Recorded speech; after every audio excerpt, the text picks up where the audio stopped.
Olá, turma! Tudo bom com vocês? Como estão? Todos bem? Graças a Deus.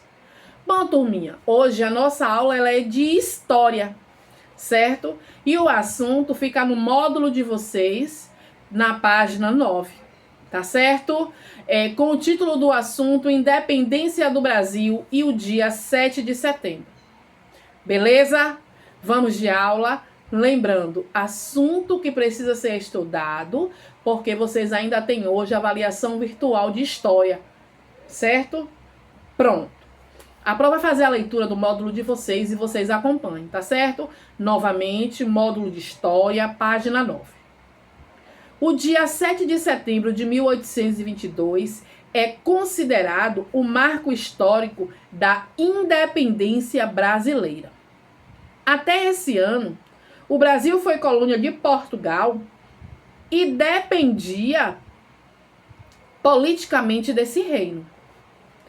A história conta que, nessa data, Dom Pedro, príncipe regente português, declarou o Brasil independente de Portugal, gritando: independência ou morte, às margens do rio Ipiranga, em São Paulo. Em 12 de outubro desse mesmo ano, Dom Pedro ele foi reconhecido como imperador, brasileiro. No entanto, a data da independência do Brasil não começou a ser comemorada já no dia seguinte ao grito do Ipiranga. A comemoração a cada dia 7 de setembro só passou a ocorrer a partir de 1827 e tinha o objetivo de enaltecer a figura do imperador como herói da nação. Desde então, esse dia se tornou um marco na memória da história do país. Essa data representa Dom Pedro I como herói, sendo responsável pelo nascimento do Brasil como nação independente. Foi quando o Brasil deixou de depender de Portugal, certo? Passou a ser uma nação, certo? A memória desse fato histórico foi construída com celebrações, obras de arte, nomes de rua, praças e outros locais públicos.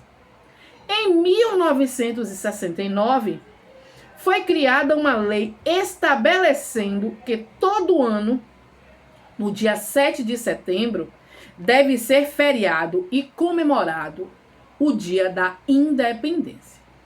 E aí a Pro falou duas palavras, desconhecidas, ou que vocês tenham pouco conhecimento, alguns já podem ter ouvido, claro. Quem nunca ouviu falar do príncipe regente, Dom Pedro, que é o príncipe que governa temporariamente na ausência do rei.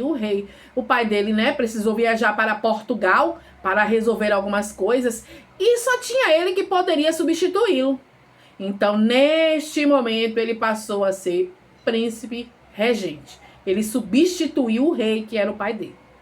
E enaltecer, Enaltecer, quiseram colocar o Dom Pedro como herói. Então, quando enaltecer, exaltar, engrandecer, elogiar, acredito que demais, Bom, ainda no livro de vocês, tem uma moldura aqui, tem uma tela, Tá vendo?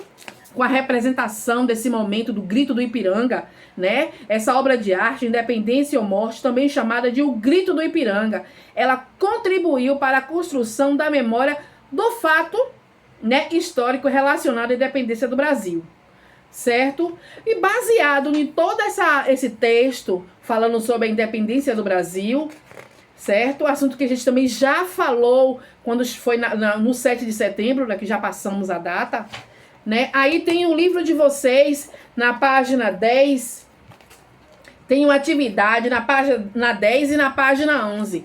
Atividade voltada ao texto, sobre a independência do Brasil.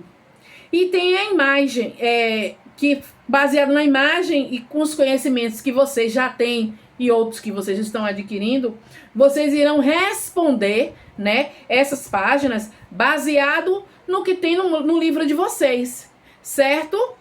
E assim, é rápido, é questão de pouco tempo que vocês vão responder. Vocês vão fazer análise da imagem toda direitinha, perceber que aqui é um momento, né, do Ipiranga, da coroação, né, do príncipe, certo? E aí vocês vão responder o que está acontecendo, está representado nessa obra. Vocês vão olhar, vão analisar. Aqui também a Pró pode dizer que é um momento de representado, né, uma manifestação pública em comemoração, né, a uma comemoração. Tem crianças, não é isso? Tem professores que nós pensamos, já que é uma foto escolar, de uma festa escolar, então, com certeza, as pessoas maiores são os adultos, são os professores, pais de alunos, certo? Então, vocês vão conseguir visualizar isso tudo. Quem são as pessoas retratadas? São adultos? São crianças? São meninos? São meninas? Dá até para vocês observarem se a maioria é menina ou se é menino. Como essas pessoas aparecem vestidas, tá fácil, né? E baseado ainda no assunto, vocês irão para a página 11 e continuam a responder, certo? A Pró deu uma ajudinha aí para facilitar para vocês responderem todo, para não ficar tão complicado vocês responderem a avaliação virtual de vocês, certo, turma? Porque a avaliação ela é baseada também neste assunto. Aí a Pró dá um conselho: façam a leitura, respondam, depois voltem a leitura de novo antes de vocês fazerem, né, a avaliação virtual de vocês. Bom, galerinha, beijo no coração de vocês, saudades muita e até a próxima aula. Fiquem com Deus.